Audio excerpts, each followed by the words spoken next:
Bonsoir Éric Zemmour. Bonsoir. Merci de nous recevoir dans votre QG de campagne. Vous êtes le candidat du parti Reconquête à l'élection présidentielle et dans ce bureau, vous avez quelques statuettes de Napoléon, votre idole, vous avez pas mal de livres, bon, c'est assez dépouillé, mais vous l'ancien... Voilà, évidemment. Le drapeau. Évidemment. Vous êtes un ancien éditorialiste, un ancien polémiste, devenu un candidat à la présidentielle. On arrive à la fin de la campagne, demain soir, dernière journée de campagne. Qu'est-ce que vous avez appris de cette campagne, de ce voyage en politique ? J'ai appris d'abord à rencontrer des gens, à les écouter, à les entendre. Ça a été passionnant pour moi pendant 6 mois. C'était pas habituel pour moi. J'étais plutôt un travail solitaire. Vous avez raison, entre les livres que j'écrivais ou les livres que je lisais. Et là, je me suis plongé dans la France avec les gens qui m'ont raconté leur vie, leurs angoisses, leurs espérances. Vous savez, on dit toujours, c'est une expression galvaudée, la présidentielle, c'est une rencontre entre un homme et un peuple.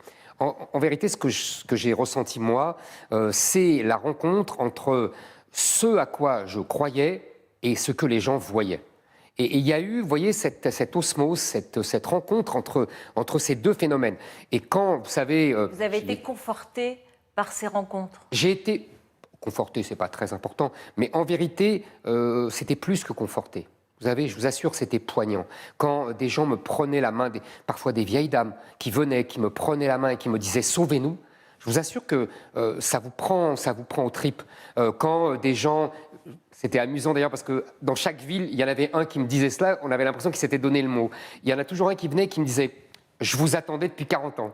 Vous voyez, comme si les électeurs de droite en avaient assez et des trahisons de LR et de la défaite programmée du Front National ou du Rassemblement National. Vous voyez, il y avait cette ambiance-là. Et je pense que vraiment, j'ai rencontré ce peuple français qui ne veut pas mourir, qui ne veut pas être remplacé. Et ça m'a, oui, conforté et en même temps fait chaud au cœur. Justement, vous dites cette défaite annoncée du Rassemblement national. En septembre, dans notre émission à Paul Larouturou, vous avez dit « Marine Le Pen ne sera jamais élue, tout le monde sait qu'elle ne gagnera pas ». Vous le répétez aujourd'hui. Bien sûr. Je le répète, vous savez, déjà en 2017, il y avait des sondages qui l'a donné vainqueur au second tour. Il y avait, là encore une fois, on revient en septembre, c'est-à-dire on a une logique sondagière qui veut absolument nous imposer ce second tour. Bon.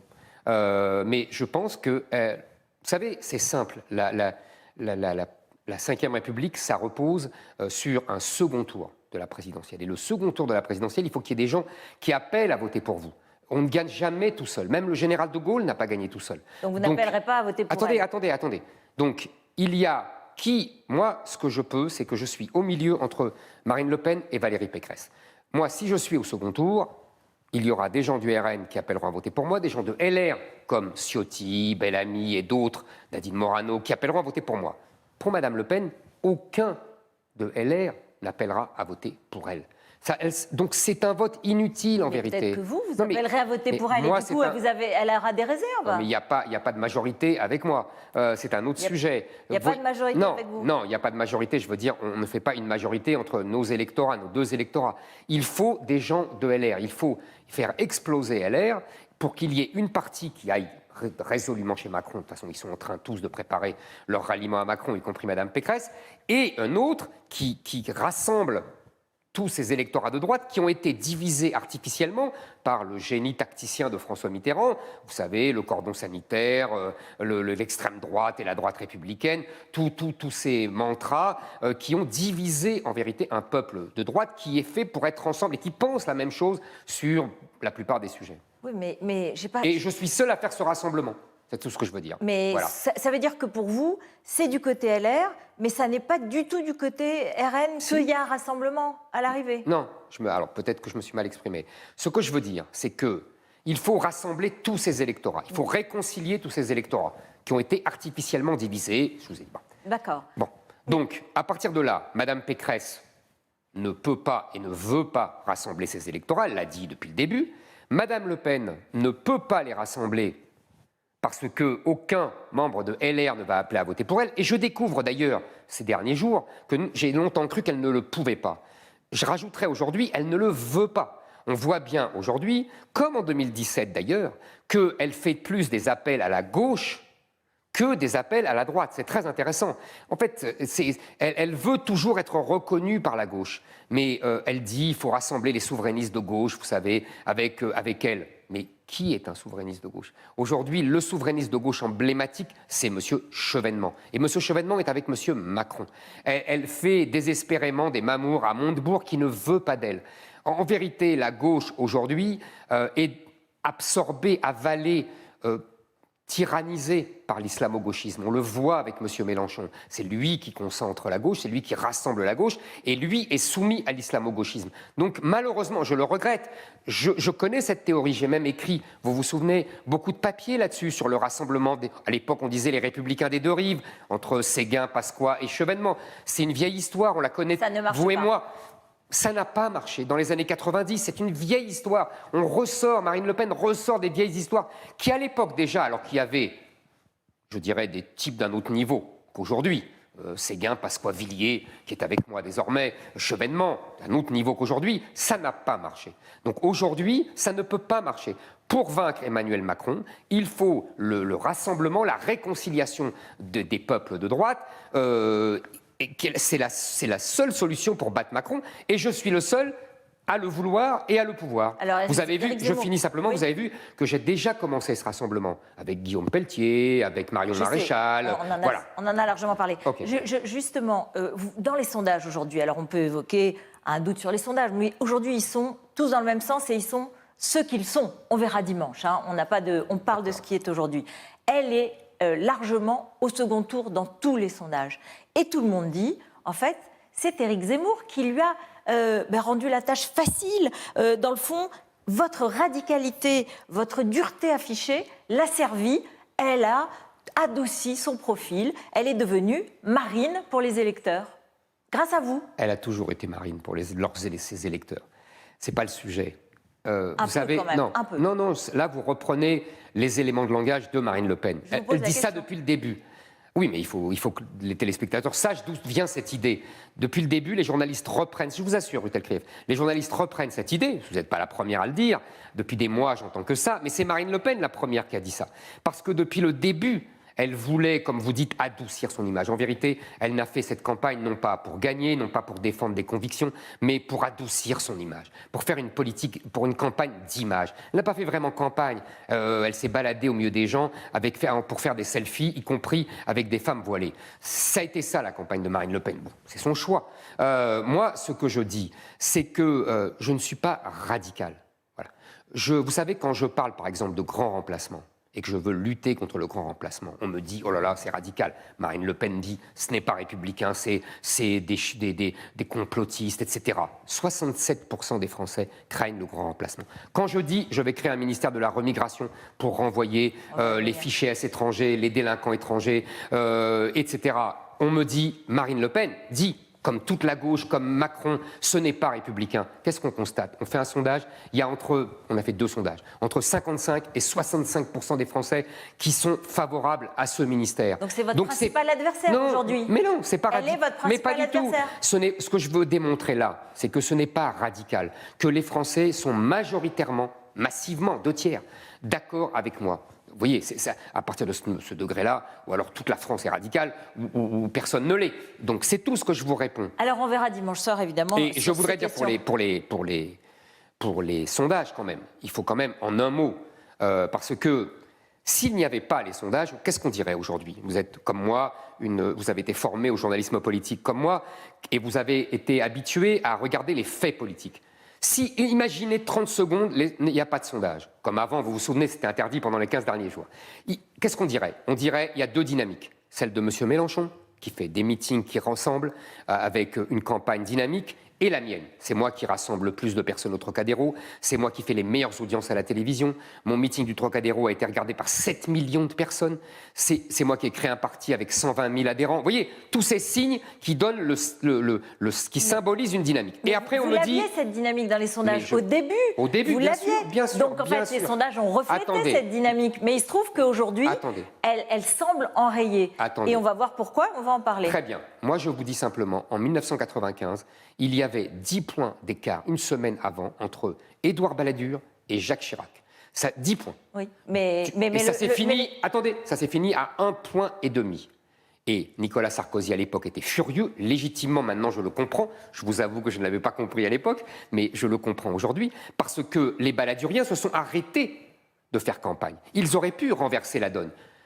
Par ailleurs, en Éric 2002, Zemmour, les sondages, ils n'ont même pas prédit l'arrivée de Jean-Marie Le Pen.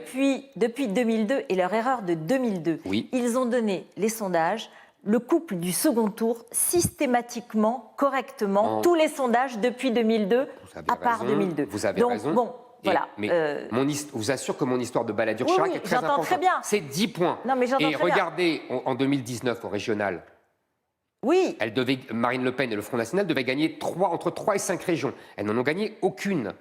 Je pense que les sondages ne sont plus à la hauteur de l'évolution, de l'abstention forte. Vous savez, il y a 40% des gens qui se décident dans les 15... Oui, mais c'est important, parce qu'ils façonnent l'opinion. Voilà, ils façonnent l'opinion. Donc moi, je dis... Oui, mais quand il vous était favorable, vous ne disiez pas ça. Moi, je dis aux Français, ne vous laissez pas avoir par les sondages et par la conséquence politique qui est le vote utile. Il n'y a pas de vote utile, et moi, je suis le vote vital pour la France. Éric Zemmour, ce n'est pas un hasard. La baisse dans les sondages, elle a commencé sur l'Ukraine, lorsque vous avez refusé l'accueil des réfugiés, ou en tout cas, c'est comme ça que ça a été compris, que vous avez répété que Poutine n'envahirait pas l'Ukraine. Et là, la question s'est posée. Est-ce que vous êtes plutôt un idéologue qu'un politique, un homme orgueilleux qui ne veut pas reconnaître qu'il a tort et qui ne veut pas admettre une forme de réalité qui ne convient pas avec sa réflexion et son idéologie? C'est ça que les Français ont vu aussi. Le patron des services secrets français vient d'être viré parce qu'il n'avait pas prévu l'agression de l'Ukraine par la Russie. Pas pour les mêmes raisons. Vous, c'est parce que vous étiez convaincu et que vous étiez fasciné par Poutine. Non, mais j'étais pas du tout fasciné. Mais non, j'étais pas fasciné par Poutine. Je pensais qu'il n'avait pas besoin d'attaquer l'Ukraine. Et voilà, donc on ne va pas reprendre cette discussion sur l'Ukraine. Je vous pose une seule question. Qu'est-ce que vous avez dit ce que vous avez dit. Qu'est-ce que vous allez demander à Madame Pécresse, qui a dit le contraire de moi, qui, au contraire, m'a attaqué sur mon prétendu poutinisme et qui a perdu aussi en même moment?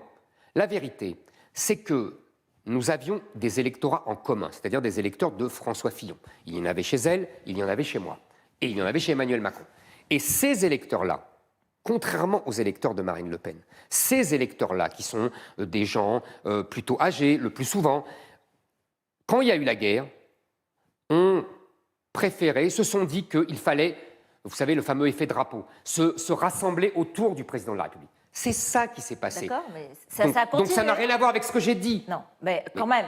Enfin, en tout cas, moi j'ai des questions à vous poser là-dessus, parce qu'en fait, si vous étiez président en ce moment, ou si vous aviez été président il y a un mois au moment de l'offensive russe, est-ce que vous auriez fait comme votre ami Viktor Orban, c'est-à-dire soutenir les Russes? D'abord, Viktor Orban n'a pas soutenu les Russes. Bah maintenant, oui. Non, il veut payer le gaz en rouble et il affirme soutenir les Russes. Il a été solidaire de l'Europe. J'aurais condamné, comme je l'ai fait, l'agression, puisque moi je défends, vous me l'accorderez au moins, l'intégrité nationale des nations et leurs frontières, donc j'aurais condamné cette agression, mais j'aurais essayé bien avant de trouver une solution, parce que c'est facile de dire qu'est-ce que vous auriez fait là quand il a attaqué, mais il faut voir que depuis des années, nous pouvions traiter le sujet, nous pouvions... Regardez, il y a eu une intervention très intéressante, qui est malheureusement un peu passée inaperçue, de M. Maurice Gourdeau-Montagne, que j'ai bien connu, qui était le conseiller diplomatique de Jacques Chirac, et qui a expliqué que dès 2006, la France a proposé que l'Ukraine ait un statut particulier de neutralité garanti par la Russie et par l'OTAN. La France et l'Allemagne ne voulaient pas l'entrée de l'Ukraine dans l'OTAN. Justement. Donc il n'y a pas de problème. Si, donc, mais non, cher Rutal Krief, non. Les Américains ont refusé. Les Américains ont refusé et ils ont gardé cette conception de ce qu'ils appellent la porte ouverte. Et Gourdeau-Montagne explique que les Américains lui ont dit « Les Français, ça suffit, vous avez déjà essayé de nous empêcher de faire rentrer la Pologne et les autres, vous n'allez pas nous empêcher de faire rentrer l'Ukraine et la Géorgie dans l'OTAN. » Éric Zemmour, donc ça veut dire... c'est pour vous dire que... Pour conclure là-dessus, pour vous, les Américains sont responsables de ce qui se passe? On est responsable de ces actes. Et les Russes sont responsables d'avoir agressé l'Ukraine. Voilà. Mais ce que je dis, c'est qu'il y avait une solution et qu'il y a une solution qui est dans un statut particulier de l'Ukraine pour que les Russes soient sûrs qu'ils ne rentrent pas dans l'OTAN. Et ça aurait évité ces morts, ça aurait évité ces catastrophes, ça aurait évité ces malheurs. Voilà, c'est tout ce que je dis. Orban, il a dit quand il a été élu que son principal ennemi, c'était Zelensky. Mais bon, ça, c'est au passage. C'est des voisins, tout ça. C'est Oui. des rivalités de voisins. Enfin, quand même. Alors, on a connu ça avec l'Allemagne. Vous avez des mots très durs sur l'Union européenne. vous avez des mots très durs sur l'OTAN. Ça ne vous trouble pas que la Pologne, dont vous admirez le régime, vous l'avez dit souvent, soit très attachée à l'Union européenne et très attachée à l'OTAN. Parce que dans cette période de crise, ce sont des points de repère forts. Cher Rutel-Krief, je pense, vous avez dit mon admiration pour Napoléon. Napoléon disait, on a l'histoire de sa géographie. La Pologne, elle est collée à la Russie. Oui. Donc depuis des siècles, ils s'affrontent, et depuis que la Russie a pris le dessus, c'est-à-dire depuis à peu près le XVIIIe siècle, ils craignent sans cesse des agressions, des découpages. La Pologne a été découpée par la Russie et par l'Allemagne, je ne vais pas refaire toute l'histoire. Donc les Russes, les Polonais, cherchent depuis 2 siècles un protecteur contre la Russie. Ça a été Napoléon en 1812, ça a été écoutez, ça a été les Anglais et les Français en 1939. Nous avons 30 minutes impérativement. Mais je finis, et aujourd'hui, c'est l'OTAN et c'est l'Amérique. Nous ne sommes pas des Polonais. Excusez-moi, nous ne sommes pas en guerre avec les Russes, nous n'avons pas de frontières avec les Russes, donc ça n'a rien à voir. Donc je comprends les Polonais, mais nous ne sommes pas dans la situation géographique et donc historique et donc politique des Russes, des Polonais. Les Hongrois qui sont juste à côté pensent différemment. Mais parce qu'ils n'ont pas la même histoire. Oui. Ils n'ont pas été découpés par la Russie et l'Allemagne pendant des siècles. Alors, on parle de la remigration, puisque au moment où justement vous avez commencé à baisser dans les sondages, on verra encore une fois dimanche, et ils seront peut-être démentis encore une fois. On a vu reparaître le mot de remigration qui avait disparu, que vous n'utilisiez plus, que vous ne vouliez plus utiliser, et que vous avez réutilisé. Et vous dites que vous expulserez 1 million de personnes de France. En 5 ans. En 5 ans. Bon, en 5 ans. Il y a évidemment C'était pour comparer aux 2 millions d'entrées d'étrangers en 5 ans sous Emmanuel Macron. Mais ça veut dire quand même que, pour beaucoup, c'est totalement inhumain et que c'est une création de chaos et par la violence. Comment vous faites? C'est-à-dire, vous donnez une image comme ça de quelque chose qui d'ailleurs rappelle des très mauvais souvenirs. Il n'y a aucun mauvais souvenir. Est-ce que vous considérez que Barack Obama est inhumain? Non. Il a été prix Nobel de la paix. C'est un homme de gauche. Il a renvoyé 3 millions d'étrangers sous son mandat. 3 millions. C'est pas rien. Donc il n'y a rien de monstrueux ni de barbare à faire cela. Il y a des gens qui sont clandestins. Ils doivent être renvoyés, ils ne respectent pas la loi française, ils sont venus de façon irrégulière. Aujourd'hui, on ne renvoie personne. Vous savez, quand on renvoie 10%, en vérité, c'est les gens de Mayotte qui vont aux Comores et qui reviennent. Bon. Et comment pourriez-vous y arriver? Vous m'accordez que les Américains y arrivent? Oui, mais les Américains y arrivent. Les Américains ne sont pas un pays sauvage. Un certain nombre de pays peut-être acceptent leurs ressortissants. Nous n'avons pas cette possibilité. Là, vous posez une très bonne question. Là, on est d'accord. Alors, on va répondre à cette question. Mais vous m'accordez que c'est possible. Si les pays... Moi, je n'accorde pas. Les Américains le font. Je pose la question de savoir parce que les Mexicains les reprennent. Si ce n'est pas par de la violence ou si ce n'est pas inhumain. Non, ce n'est pas du tout de la violence. Mais vous posez une très bonne question.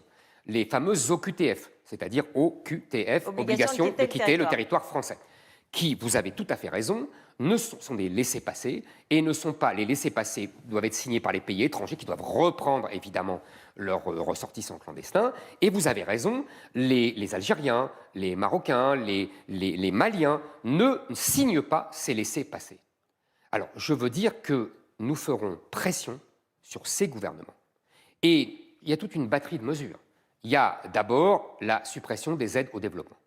Si ça ne suffit pas, il y aura la suppression de tout visa de tourisme pour les gens de ces pays. Troisièmement, si ça ne suffit toujours pas, j'espère que cela suffira, il y a la saisie des appartements, des biens de ces dirigeants étrangers, de ces pays-là évidemment, pas des autres, en France. Et quatrièmement, si toujours cela n'a pas suffi, je pense que cela aura suffi, il y aura la fermeture des comptes des gens qui envoient de l'argent, vous savez, par la Western Union et qui seront bloqués. Ils ne pourront plus envoyer de l'argent à leur famille, si vous voulez. Là, je pense que les pays réfléchiront.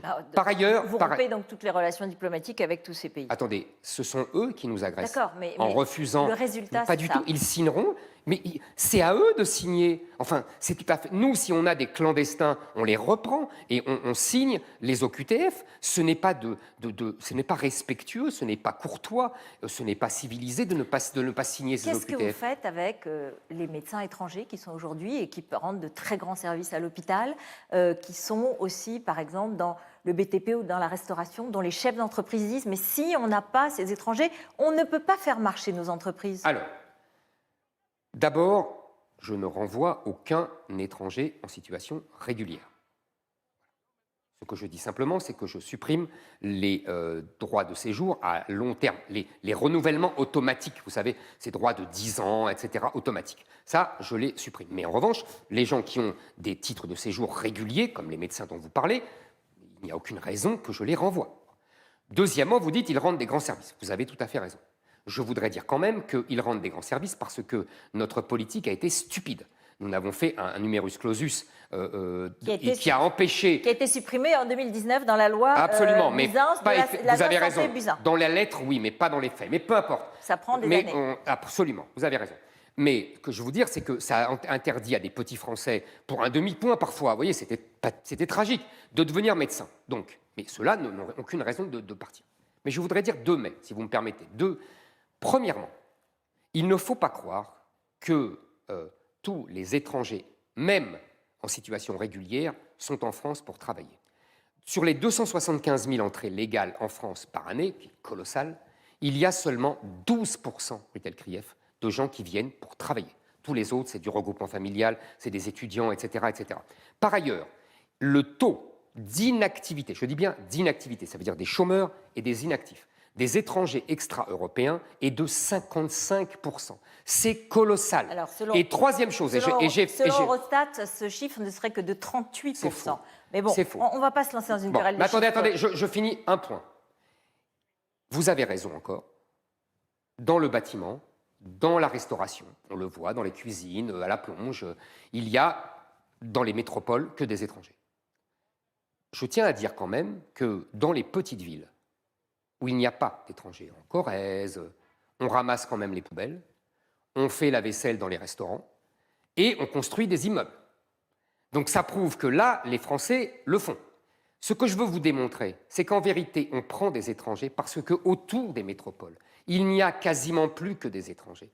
Parce que les Français ont été chassés par les étrangers et les immigrés, parce que dans ces banlieues de métropole, on ne vit plus à la française. Ce sont devenus des enclaves étrangères, des enclaves le plus souvent islamisées, où on se balade en hijab et en djellaba, où il n'y a plus que des kebabs et où il n'y a plus que des boucheries halal. Donc les Français fuient ces endroits. Donc évidemment, les Français des classes populaires, j'entends, parce que les Français de la bourgeoisie peuvent vivre dans les centres-villes. Mais les Français des classes populaires qui pourraient travailler dans ces endroits-là, eux, ils sont chassés à des dizaines et des dizaines de kilomètres. Alors les Français des classes populaires, eux, ils ont des problèmes de pouvoir d'achat importants aujourd'hui.